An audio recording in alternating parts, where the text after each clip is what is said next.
Hello friends, അപ്പോൾ കുറേ ദിവസമായില്ലേ നമ്മൾ വീഡിയോ ഇട്ടിട്ട്. അപ്പം നമ്മൾ ഇന്ന് സ്റ്റാർട്ട് ചെയ്യാണ് കേട്ടോ. ഇന്ന് അത്തം ആണല്ലേ. അപ്പം നമുക്കിന്ന് നല്ലൊരു പായസത്തിൽ സ്റ്റാർട്ട് ചെയ്യാം കേട്ടോ. ഇത് കിച്ചടി പരിപ്പാണ് കേട്ടോ.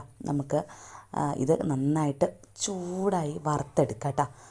വറുത്തെടുത്ത ശേഷം അത് കഴുകി കുക്കറിലൊരു 3 വിസിലടുപ്പിച്ചാൽ മതി. എന്നിട്ട് നമ്മൾ ഒരു പാത്രം വെച്ച് അതിലേക്ക് നെയ്യ് ഒഴിച്ച് കൊടുക്കുക കേട്ടോ.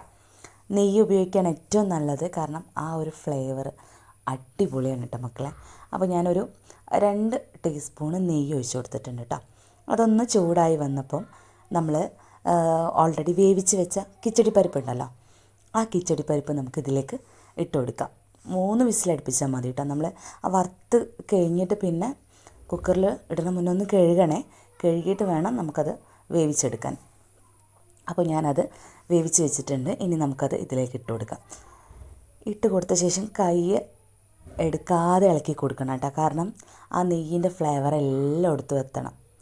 അപ്പോൾ ഇതിലേക്ക് നമുക്ക് തേങ്ങാപ്പാൽ 1-ാം പാലും വേണം, പിന്നെ 2-ാം പാലും വേണം. ഈ പരിപ്പ് നല്ല വെന്തുടഞ്ഞിട്ടുണ്ട് കേട്ടോ. നല്ല ടേസ്റ്റാണ് ഈ പായസം, എനിക്കിഷ്ടമാണ് കേട്ടോ ഈ പായസം. ഞാൻ ഇതിലേക്ക് വേണ്ടിയിട്ട് ഒരു 300 ഗ്രാം ആണിവെല്ലം ഉരുക്കി വെച്ചിട്ടുണ്ട്. അപ്പം നമുക്കത് ടൈം ആകുമ്പോൾ ഇതിലേക്കൊന്ന് അരിച്ച് ഒഴിച്ച് കൊടുക്കാം കേട്ടോ. അപ്പം ഏകദേശം ആ നെയ്യിലൊന്ന് വന്ന ശേഷം ഞാൻ നമ്മുടെ ശർക്കരപ്പാനി ഉണ്ടല്ലോ, അതൊന്ന് ഇതിലേക്ക് ഒഴിച്ച് കൊടുക്കുന്നുണ്ട് കേട്ടോ. ഒഴിച്ച് കൊടുത്തിട്ട് കട്ട കെട്ടാതെ ഇളക്കി കൊടുക്കണേ, കാരണം ഈ ഒരു ശർക്കരപ്പാനിയിൽ ആ കിച്ചടി പരിപ്പ് നല്ല ഒരു മധുരം ഇങ്ങോട്ട് വന്ന് കിട്ടണം. അതുവരെ നന്നായിട്ട് ഇളക്കി കൊടുക്കുക കേട്ടോ. നന്നായിട്ട് ഇളക്കി കൊടുക്കുക.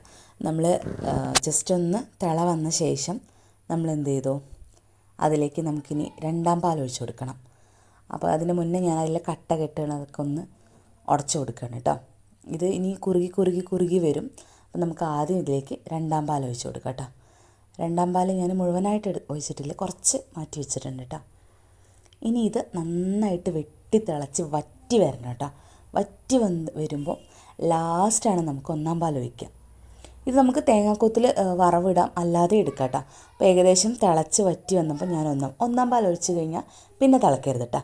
ജസ്റ്റ് അതൊന്ന് ഇളക്കി കൊടുത്തിട്ട് നമുക്ക് തീ ഓഫ് ചെയ്തിട്ട് ചൂടോടുക്കെ തന്നെ സെർവ് ചെയ്യാം കേട്ടോ. ഇത് നല്ല അടിപൊളി ടേസ്റ്റാണ്.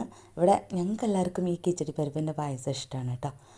അപ്പം ഈ ഓണത്തിന് നിങ്ങളെല്ലാവരും ട്രൈ ചെയ്യുക, ഫീഡ്ബാക്ക് അറിയിക്കണം. അപ്പോൾ എല്ലാവർക്കും സമ്പൽ സമൃദ്ധിയുടെ ഒരു നല്ലൊരു ഓണം ആശംസിക്കുന്നു.